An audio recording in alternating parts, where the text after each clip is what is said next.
আমরা আপনাদেরকে আহ্বান জানাই, আপনারা আমাদের অভ্যুত্থানের সহযোদ্ধা ছিলেন। আমরা শুধু বিরোধিতা করার জন্য বিরোধিতা করতে চাই না, কিন্তু আমরা আপনাদের প্রত্যেকটা যৌক্তিক সমালোচনা আমরা করব। আমরা আর আগামীতে কাউকে শেখ হাসিনা হইতে দিব না। টাঙ্গাইল হচ্ছে বাংলাদেশের সবচেয়ে ঐতিহ্যবাহী সেই জেলাগুলোর একটি। যখন বাংলাদেশে 19টা জেলা ছিল তখনও টাঙ্গাইল ছিল, এবং টাঙ্গাইল হচ্ছে সেই জেলাগুলোর একটি যেগুলো আগামীতে বাংলাদেশে যেই জেলাগুলো যদি সিটি কর্পোরেশন হয় তার মধ্যে সবার আগে দাবিদার যে জেলাগুলো থাকবে টাঙ্গাইল হচ্ছে তার মধ্যে একটি।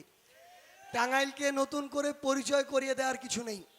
এটা হচ্ছে সেই মাওলানা ভাসানী থেকে শুরু করে আমাদের ঐতিহ্যবাহী অসংখ্য শিল্পের আতুরঘর আমাদের এই টাঙ্গাইল। আমরা আপনাদের কাছে কিছু জনরায় নিতে এসেছি। আমরা যখন সংসদে আমাদের সরকার দলের মন্ত্রী প্রতিমন্ত্রী সংসদ সদস্যদের কথা শুনি, আমরা যখন বিভিন্ন রাজনৈতিক বক্তব্যে সরকার দলের বিভিন্ন বড় বড় নেতৃবৃন্দের কথা শুনি, তখন আমাদের কাছে মনে হয় বাংলাদেশে আর কোনো সমস্যা নাই। এই জন্য আমরা কিছুটা দ্বিধাগ্রস্ত হয়ে আপনাদের কাছে ছুটে এসেছি। কারণ আপনারা, আমরা সাধারণ জনগণ মানেই তো বাংলাদেশ। এখন সাধারণ জনগণকে রায় দিতে হবে এই সমস্যাগুলো আছে কি নাই। আপনারা আপনাদের জায়গা থেকে রায় দিন। এই টাঙ্গাইলে লোডশেডিং হয় কি হয় না? এই টাঙ্গাইলে বিদ্যুৎ যায় কি যায় না? এক ভাই বলছেন টাঙ্গাইলে ঠিক মতো বিদ্যুৎই আসে না, তাহলে বিদ্যুৎ যাওয়ার প্রশ্ন আসে কিভাবে? আমাদের কথা হচ্ছে, মাননীয় প্রধানমন্ত্রী মন্ত্রী থেকে শুরু করে যারা আপনারা আছেন, আমরা শুধুমাত্র আর ফাঁপা বলি শুনতে চাই না।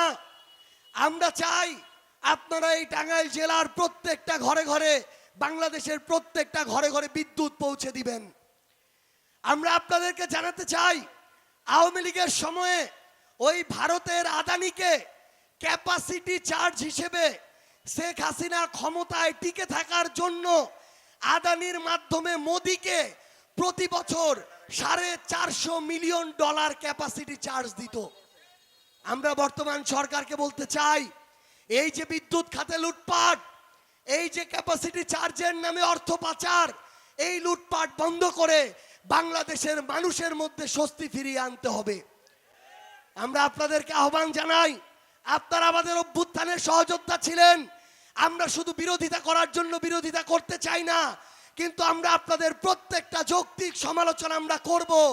আমরা আর আগামীতে কাউকে শেখ হাসিনা হইতে দিব না। আপনারা বিগত সময়ে এই অল্প কিছুদিনে আপনাদের জায়গা থেকে রায় দিবেন। এই বাংলাদেশে বিগত কিছুদিনে সীমান্ত হত্যা হয়েছে কি হয় নাই? সীমান্ত হত্যা হয়েছে কি হয় নাই? পুশিন হয়েছে কি হয় নাই? তাহলে একটা স্বাধীন সার্বভৌম দেশে যখন আরেকটা দেশের মুখ্যমন্ত্রী, ওই দেশের বিএসএফ খুনি বাহিনী, তারা একসাথে মিলে সার্বভৌম দেশের সীমানা টপকিয়ে তাদের নাগরিকদের পুশিন করে, তখন সেটা আমার দেশের সার্বভৌমত্বের জন্য হুমকি কি হুমকি না? হুমকি কি হুমকি না?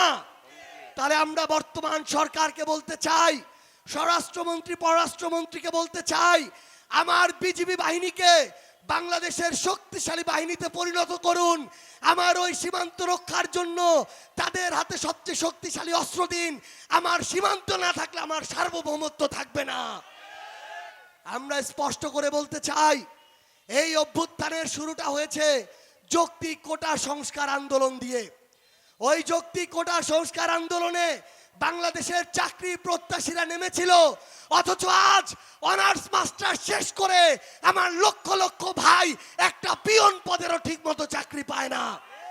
এখানে এরকম শত শত আমার মা বাবা ভাই বোন আছেন যারা পরিবারের সদস্যটাকে নিয়ে চিন্তিত, যে মাস্টার শেষ করেছে, বছরের পর বছর যাচ্ছে, একটা 16 গ্রেডের চাকরিও ঠিক মতো পায় না।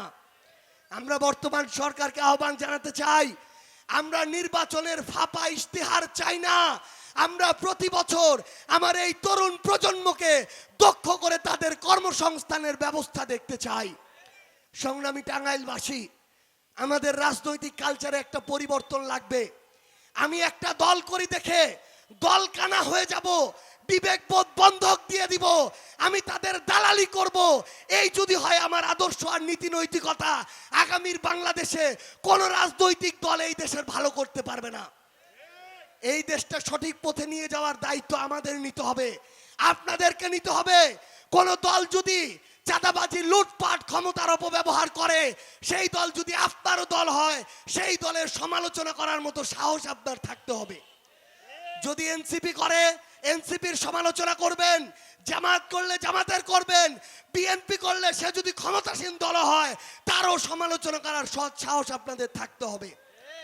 আমরা আপনাদের আহ্বান জানাই, আপনারা দেখেছেন গতকালকে সাভারে আমাদের যে এই পদযাত্রা পথসভা ছিল, সেখানে সন্ত্রাসী হামলা চালিয়েছে সরকার। আমরা দেখলাম আজকে 2 জনকে গ্রেফতার করেছে, রিমান্ডেও নিয়েছে। এইটুকু পদক্ষেপের জন্য আমরা ধন্যবাদ জানাই। কিন্তু আমরা একই সাথে একটা কথা বলতে চাই, এখানে কোন কোন পক্ষ এটাতে কাজ করছে পিছন থেকে, আমরা আমাদের জায়গা থেকে ওইটুকু বুঝার মতো আমাদের ওই দূরদর্শিতা আছে বলে আমরা বিশ্বাস করি। আমরা আপনাদেরকে বলতে চাই, আমরা শুধু এটা আইন শৃঙ্খলা রক্ষাকারী বাহিনীর সীমাবদ্ধতা হিসেবে দেখি না, এখানে কোনো রাজনৈতিক কারণ আছে কিনা তার প্রত্যেকটা বিষয় আমরা খতিয়ে দেখব। মনে রাখবেন, এই রাজনৈতিক দল এটা আপনাদের অনেকের সন্তানের দল, অনেকের ভাইয়ের দল। আমরা আপনাদেরকে কথা দিচ্ছি, আমরা ওই অভ্যুত্থানে সাউন্ড গ্রেনেড, টিয়ার শেল, বোমা আর গুলির সামনে থেকে এসেছি। আমাদেরকে ককটেল আর বোমা মেরে রাজপথ থেকে সরানো যাবে না ইনশাআল্লাহ। এটা অভ্যুত্থান থেকে উঠে আসা দল, বিপ্লব থেকে উঠে আসা দল। ককটেল মেরে এই নেতাদেরকে মঞ্চ থেকে এক চুলো সরানো যাবে না ইনশাআল্লাহ।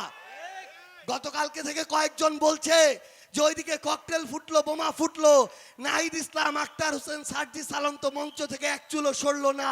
ঘটনাটা তাহলে কি তারা হয়তো জানে না। এই নাহিদ ইসলামের উপরে এই সরকারি বিভিন্ন বাহিনী আওয়ামী লীগের সময়ে যে নির্যাতন চালিয়েছে, তার শরীরকে যেভাবে রক্তাক্ত করেছে, সেই দৃশ্যকে আমরা ভুলে গিয়েছি? আমাদের সেই চিহ্ন মনে আছে কি নাই? তাহলে এই নাহিদ ইসলামদেরকে ককটেল আর বোমার ভয় দেখিয়ে রাজপথ থেকে, রাজনীতি থেকে বিন্দু মাত্র সরানোর কোনো সুযোগ নাই। আমরা আপনাদেরকে আহ্বান জানাই, আমরা আপনাদের সন্তানেরা, ভাইয়েরা, আমাদের লড়াইটা চালিয়ে যাব। আপনারা অভ্যুত্থানে আমাদের সাথে যেভাবে ছিলেন আগামীতেও থাকবেন ইনশাআল্লাহ। আমরা সবাই মিলে একসাথে আমাদের এই টাঙ্গাইলকে, বাংলাদেশকে গড়ে তুলবো ইনশাআল্লাহ। সবাই ভালো থাকবেন। আসসালামু আলাইকুম ওয়া রাহমাতুল্লাহ।